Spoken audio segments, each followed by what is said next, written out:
Plusieurs centaines de personnes ont généré des millions d'euros sur Pinterest Ads en 2023 et 2024 risque d'être l'une des dernières années avec de plus en plus de personnes qui se jettent sur l'opportunité de Pinterest. Donc actuellement, on est sur un réel océan bleu avec très peu de concurrence, des coûts publicitaires très bas et toujours sur un algorithme qui s'améliore de jour en jour avec des personnes du coup qui arrivent avec une réelle intention d'achat. Mais ça, ce ne sera pas éternel. Et du coup, dans cette vidéo, le but, c'est que je vous partage comment faire pour démarrer avec moins de 100 euros sur Pinterest Ads en suivant les meilleures stratégies qu'on utilise qui nous permettent nous de générer plusieurs millions d'euros par trimestre pour nos clients. Et là, du coup, comment démarrer à tout petit budget et pour maximiser votre retour sur investissement dès le démarrage. Je vous fais une petite interruption dans la vidéo pour vous partager que ce mercredi 12 juin à 20h30, je vais faire une conférence et un live questions-réponses pour répondre vraiment justement à toutes vos questions et vous partager les strates qu'on suit pour générer ce type de résultats. Donc là, je prends typiquement ici les 14 derniers jours. On est ici donc sur des stats entre du coup le 20 mai et début juin. Donc on est ici là sur un retour sur investissement quasiment à 7K d'investis pour 48 798 euros de générés. En fait, je vais vous partager en détail ce qu'on a fait en détail en termes de phase de testing, comment on a démarré sur des budgets entre 5, 10, 15 euros par jour au démarrage pour montrer sur ces volumes de spend où actuellement on tourne aux alentours des 500 et quelques euros par jour avec une très grande stabilité. Donc le but, c'est que je vous partage tout ça en détail sur une première partie et seconde partie. Du coup, vous allez pouvoir me poser toutes vos questions en live spécifiques à votre business, à votre e-commerce pour que je puisse justement vous aiguiller au mieux. Donc ça se passera du coup mercredi prochain à 20h30 et je vous mets le lien en description de cette vidéo ici. Mais en attendant, je vous laisse reprendre avec le contenu de cette vidéo. Mais avant de commencer, je vais vous partager le type de résultats qu'il est possible d'obtenir sur Pinterest. Donc avant toute chose, ce qui est important de savoir, c'est qu'on peut démarrer réellement à 5 euros par jour sur Pinterest sans trop de soucis pour monter derrière sur des budgets comme ce type de budget-là où on scale puisqu'on a des ROAS de dingue.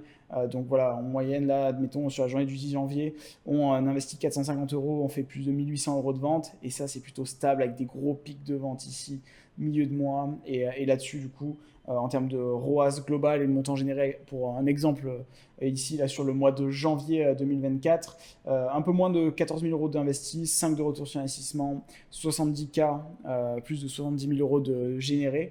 Et tout ça avec très peu de concurrence, parce qu'on est réellement sur des CPM, coût par 1000 impressions, à 1,19 €. Et pour cette marque, sur Google, c'est le prix du coût par clic, hein, pour vous dire. Donc là-dessus, il y a réellement un potentiel de dingue à aller chercher. Et c'est mon but dans cette vidéo de vous décortiquer étape par étape comment faire pour obtenir ce type de résultat. Donc la première étape, ça va être vraiment de trouver le bon produit. Et pour trouver le bon produit, comment faire?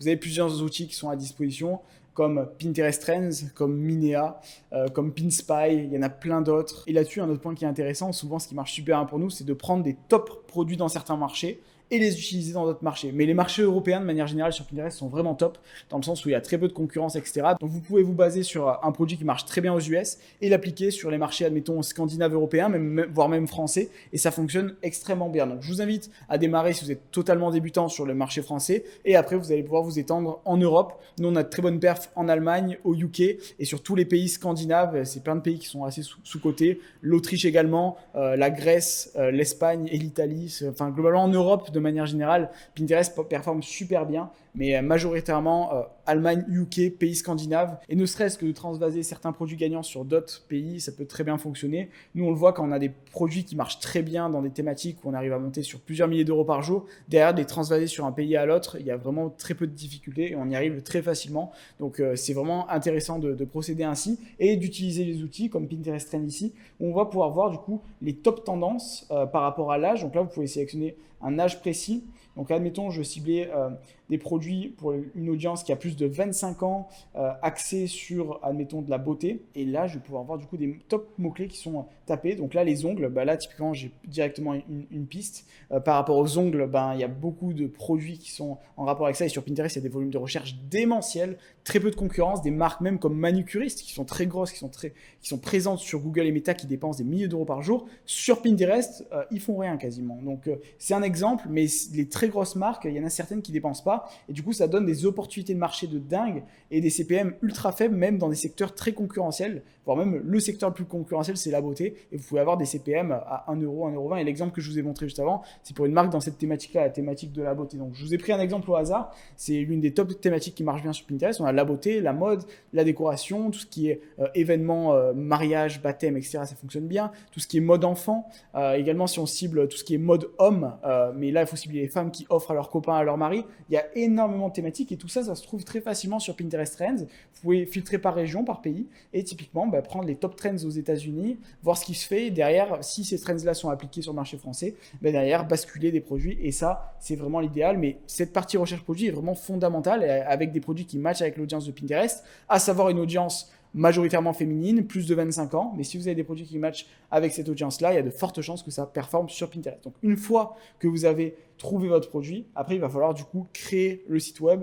Et pour ce faire, l'idéal, c'est de passer tout simplement avec Shopify, utiliser la version à 1 € par mois pendant 3 mois. Voilà, ça vous fait 3 € sur 3 mois. C'est vraiment ridicule. J'ai pas de lien d'affiliation ou autre. Vraiment, passer sur Shopify, c'est juste que c'est la plateforme la plus pratique. Et ce qui est intéressant avec cette plateforme, c'est qu'au démarrage, vous allez pouvoir avoir tout simplement 85 € offerts pour faire votre premier testing. Dès que vous allez installer l'application Pinterest x Shopify, je vous la marque ici, Pinterest fois Shopify. Cette application juste ici, dès que vous allez l'installer et que vous allez faire le match entre Pinterest et Shopify, ce qui va se passer, c'est que vous allez avoir un montant crédité sur votre compte publicitaire Pinterest de 85 €. Donc là-dessus, si vous souhaitez vous lancer avec 100 €, là, avec ce que je vous donne, vous avez déjà 85 € en plus offerts, donc autant en profiter. Pour bien tirer profit de ces 185 €, il va être super important de comprendre et bien analyser vos marges. Donc là-dessus, je vous laisse ce lien du Google Sheet juste en dessous.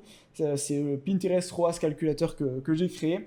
Donc là-dessus, vous avez juste à mettre votre panier moyen. Donc là-dessus, admettons, je vends des produits pour une moyenne, un panier moyen de 40 €. Si vous avez un coût par achat, vous allez pouvoir calculer votre taux de marge ici et le ROAS de rentabilité. Donc à partir de quel retour sur investissement vous allez pouvoir être rentable. Et dans ce cas de figure, du coup, si vous avez une marge à 20%, vous allez être rentable sur Pinterest Ads à partir de 3,3 de retour sur investissement. Donc ça, c'est super important de connaître ce retour sur investissement de rentabilité parce qu'il y a beaucoup de personnes qui vous montrent des chiffres faramineux, mais finalement qui derrière chiffrent pas du tout. Donc ça, c'est très important de connaître ces chiffres. Donc je vous mettrai le lien en description et le lien bien à jour parce que là, j'ai l'impression qu'il y a une erreur sur mon dashboard de mon côté. Donc je vous mets le lien à jour juste en description. Et donc une fois que c'est fait et que vous connaissez vos chiffres de A à Z, maintenant on va passer du coup à la partie Pinterest. Donc la première étape, ça va être de vous créer un compte Pinterest. Pour ce faire, vous cliquez sur le lien en description, vous tapez Pinterest Business. Super important d'avoir un compte professionnel et non personnel pour justement plugger l'application Shopify et Pinterest, utiliser toutes les fonctionnalités et derrière utiliser toute la partie publicitaire qu'on va utiliser à un faible budget au démarrage. Donc une fois que c'est fait, vous allez cliquer sur créer mon compte et vous allez arriver sur une interface assez similaire à celle-ci. Donc la première étape, ça va être vraiment d'insérer une image de marque puissante sur la plateforme. Donc qu'est-ce que j'appelle l'image de marque? C'est typiquement d'avoir la même typographie, les mêmes couleurs que vous utilisez entre votre site web et le compte Pinterest. Donc il va falloir créer un univers sur votre compte Pinterest avec une bonne manière, un bon logo, un bon titre, une bonne description, bien loguer le lien de la page de redirection ici, donc le lien de votre site web, et tout ça, ça se trouve dans les paramètres. Donc vous allez directement dans les paramètres ici, je l'ouvre dans un nouvel onglet, et derrière vous cliquez sur modifier le profil ici, et là vous allez pouvoir modifier tous ces éléments, donc le logo, le titre, la description, le lien de votre site web. Je vous invite à revendiquer votre site web, mais dès que vous allez plugger l'application Pinterest Shopify, ce qui est incroyable, c'est que certes vous avez cette réduction, mais surtout vous avez le tracking qui s'installe automatiquement. Si vous avez des produits, on va pouvoir justement plugger tout le flux shopping, donc tous les produits vont se référencer directement dans Pinterest.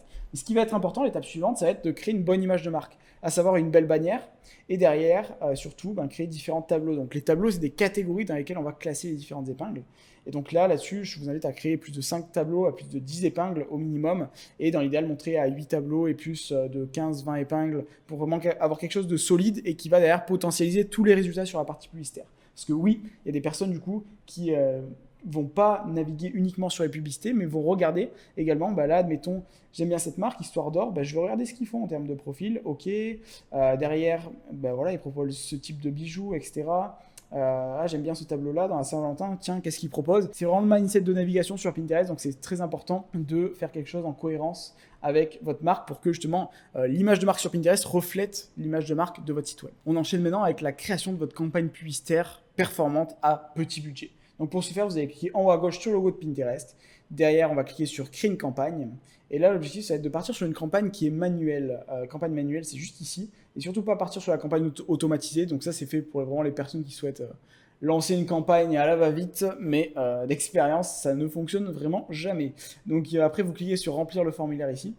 Et là, du coup, on va lancer directement la nouvelle campagne. Donc, premier objectif pour avoir de la performance, c'est de lancer une campagne de conversion. Surtout pas aller sur des campagnes de notoriété, de vues vidéo, intérêt, parce que c'est des campagnes qui vont vous driver beaucoup de visiteurs, mais très peu de performance, très peu de personnes qui vont vraiment convertir et acheter et passer la caisse.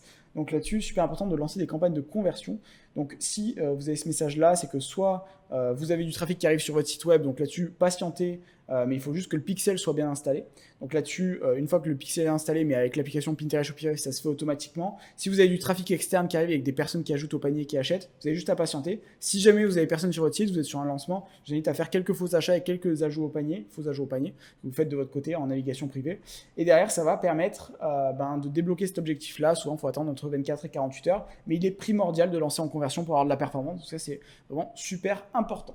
Donc, une fois que les campagnes de conversion sont set-up, vous allez cliquer sur renommer votre campagne. Donc là, c'est super important. Donc là, je vais partir sur une campagne d'acquisition pour aller chercher de nouveaux clients. Je vais partir sur un budget quotidien. Donc là, comme je vous l'ai dit, on part sur un petit budget. Je prends l'exemple de 5 euros par jour. Voilà, l'idéal, c'est de partir sur... tout dépend de votre budget, mais globalement, c'est 5-10 euros par jour. Vous pouvez démarrer sur Pinterest sans souci, parce qu'on a des coûts publicitaires qui sont faibles, pas de concurrence comparé aux autres plateformes. Donc autant en profiter. Derrière, on clique sur continuer. Et là, on va chercher de nouveaux clients. Donc on clique sur trouver de nouveaux clients juste ici. Donc là, si vous avez bien fait vos recherches sur Pinterest Trends, vous allez pouvoir analyser du coup si vous avez des volumes de recherche intéressants ou non. Et comment faire? Du coup, vous retournez dans Pinterest Trends et par rapport à vos produits, si vous voyez des volumes de recherche intéressants dans le pays en question, derrière, sur des petits budgets au démarrage, c'est vraiment de partir sur des campagnes de mots-clés. Donc, il y a une double possibilité de ciblage sur Pinterest. Donc là-dessus, c'est Pinterest Trends pour analyser vos différents mots-clés. Donc sur cette partie-là, c'est encore une fois assez simple. Vous sélectionnez le bon centre d'intérêt, la partie âge, la catégorie. Derrière, vous pouvez naviguer, scroller, regarder les différents pics de tendance et comparer les mots-clés entre eux. Mais ce qui va être important, c'est que sur Pinterest, on a deux catégories de ciblage. La première catégorie, qui est du coup le ciblage par centre d'intérêt. Donc là, on va pouvoir cibler différents centres d'intérêt en fonction des recherches passées des utilisateurs. Mais on a un ciblage par mots-clés. Et le ciblage par mots-clés, on est sur des personnes en intention. Donc nous, on aime bien A/B tester les deux au démarrage, parce qu'en termes de performance, ça varie vachement d'une boutique à l'autre. Du coup, on fait toujours un test avec deux campagnes au démarrage. Donc si vous avez 10 euros de budget, vous pouvez mettre 5 euros en centre d'intérêt, 5 euros en mots-clés. Mais si vous êtes juste à 5 euros par jour, vous pouvez lancer directement une campagne de mots-clés. Et pour les campagnes de mots-clés, ce qui est intéressant, c'est que vous allez pouvoir du coup les exporter en CSV et vous faire un propre listing de votre côté. Donc je prends un exemple de décoration d'intérieur ici. Derrière, je peux analyser différents pics et les volumes de recherche, et derrière trouver différents mots-clés. Donc là, il y a des suggestions juste ici, et je vais pouvoir comparer les différents mots-clés. Donc là-dessus, une fois que c'est fait, derrière, je vais copier-coller les différents mots-clés. Le top, c'est de faire un export en CSV, c'est beaucoup plus rapide. Je vous montre l'exemple ici. Tac, je copie-colle le mot-clé, et je vais l'ajouter directement dans ma campagne, juste ici. Et après, dès que je vais me faire une virgule, ça va passer à la ligne, et je vais passer au mot-clé suivant. Donc là, je vais taper, par exemple, décoration maison. Et là, direct, je passe à la ligne et je passe au mot-clé suivant. Et là, je peux voir que ça a comptabilisé 2 mots-clés.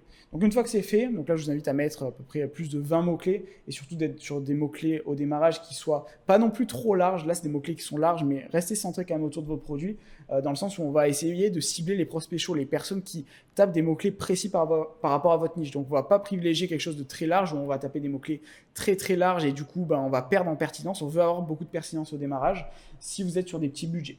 Donc ça, une fois que c'est fait, on passe à la partie suivante, données démographiques. Donc là, au niveau des genres, je vous invite à sélectionner soit tout, soit si vous ciblez uniquement des femmes, décocher les hommes. Dans non précisé, ce qu'il faut savoir, c'est qu'il y a 80% de femmes, 20% d'hommes. C'était une catégorie qui a été créée de base parce que sur Pinterest, au démarrage, ils ne posaient pas la question êtes-vous un homme, êtes-vous une femme. Du coup, c'est souvent des utilisateurs assez historiques dans cette partie-là. Pas forcément une très grosse audience, mais très qualifiée en tout cas. En termes d'âge, tout dépend des catégories d'âge, mais vous pouvez l'analyser encore une fois sur Pinterest Trends. Là, ici, on voit que la majorité des personnes du 25-34, c'est top, dans le sens où c'est des prospects qui ont plus de pouvoir d'achat.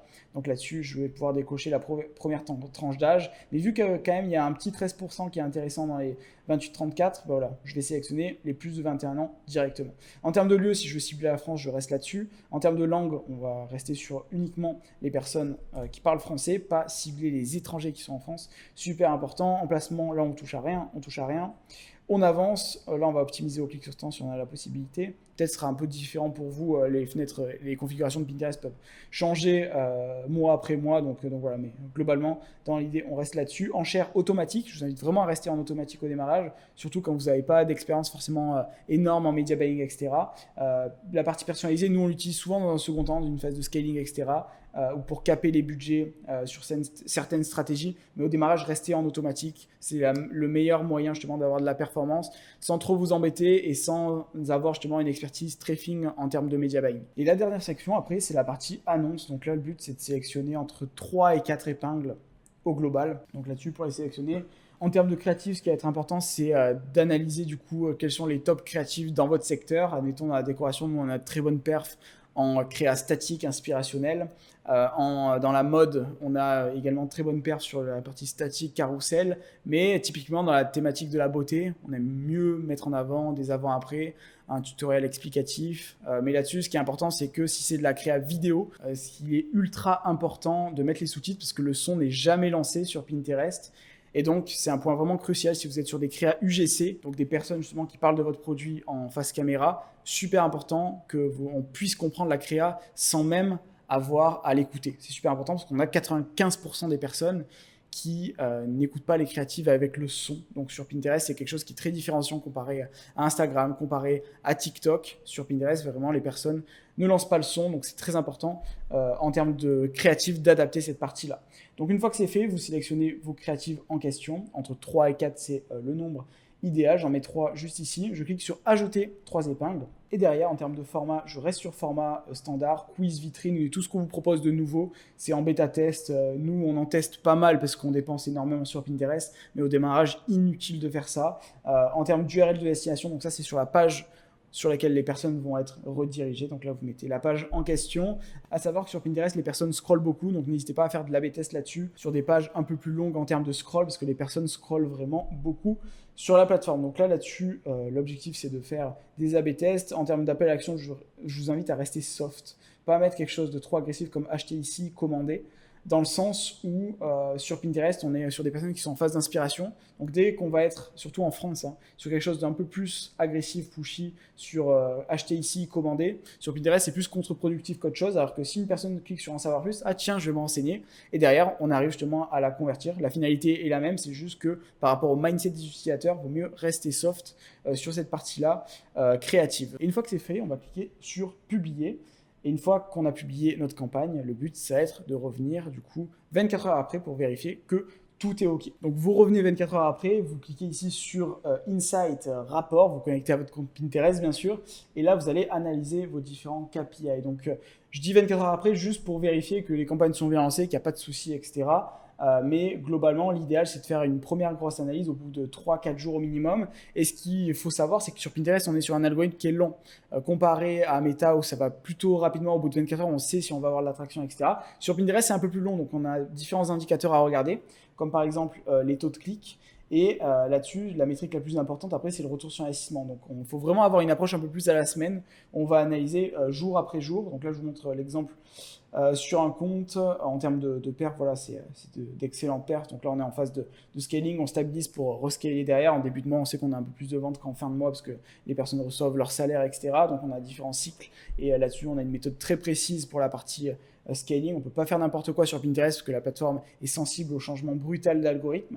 Mais là-dessus, de votre côté, du coup, je vous invite à analyser vos campagnes en termes de retour sur investissement, qu'est-ce que ça donne, en termes de coût par ajout au panier, si vous n'avez pas eu de vente, qu'est-ce que ça donne, est-ce que les personnes ajoutent au panier et le blocage se situe plus entre la phase d'ajout au panier et la partie paiement. Donc l'objectif, ça va être d'analyser du coup où est-ce que ça bloque, si c'est au niveau du site web, si c'est au niveau de la créative de Pinterest, si vous avez un CTR qui est trop bas, inférieur à 0,7%, voire même 1%. Là-dessus, c'est super important d'analyser. Après, attention, je vous mets des gros warnings au niveau du CTR. Le taux de clic, des fois, il ne veut pas forcément rien dire parce qu'on a des campagnes qui performent bien avec des CTR qui sont très bas. Donc là-dessus, je vous invite à analyser cette partie-là si jamais vous avez des retours sur investissement qui sont mauvais, que vous n'êtes pas rentable sur l'opération. Les CTR sont importants, mais si jamais vous voyez des CTR qui sont mauvais, mais que le retour sur investissement suit, bah là-dessus, aucun problème, tant que vous arrivez justement à générer des retours sur investissement énormes. Et sur Pinterest, c'est réellement possible, parce qu'on est réellement sur un océan bleu, avec pas de concurrence. Tous les marketeurs, les formateurs qui vous disent de faire du Facebook Ads à fond, du Google Ads à fond, sur Pinterest, du coup, il n'y a pas grand monde qui s'y focus. Bah, tant mieux pour nous, ça nous permet d'avoir de gros retours sur investissement. Et n'oubliez pas, ce mercredi à 20h30, ce sera le live. Donc, n'hésitez pas à être présent et à préparer toutes vos questions pour que je puisse y répondre en détail et vous partager les stratégies qu'on utilise en live, écran partagé, pour vraiment vous partager un max de valeur et tout le processus de testing, de scaling qu'on a pour monter sur des gros retours sur investissement. Donc voilà, en tout cas, j'espère que cette vidéo vous a plu. Si c'est le cas, n'hésitez pas à la liker, à me poser toutes vos questions en commentaire. J'y répondrai avec grand plaisir. Et si vous souhaitez aller plus loin, découvrir les 14 niches qui performent le mieux sur Pinterest et comment on arrive à générer plus de 3 000 € par jour de manière stable sur la plateforme, je vous mets le lien en description de la méthode de BPO. Donc, c'est la méthode que j'ai développée pour justement arriver sur ces volumes-là de budget en démarrant sur des budgets très faibles, en démarrant sur un budget de 100 €. Là, en plus, vous avez 85 € offerts, autant en profiter. Donc, voilà, tout ça, ça se trouve en description et également tous les liens de la vidéo. Donc, le Pinterest ROAS Calculator, Pinterest Business, Pinterest Trends, tout ça, ça se trouve en description de la vidéo. Donc voilà, on se dit à la prochaine dans une prochaine vidéo. C'était Luc. Ciao.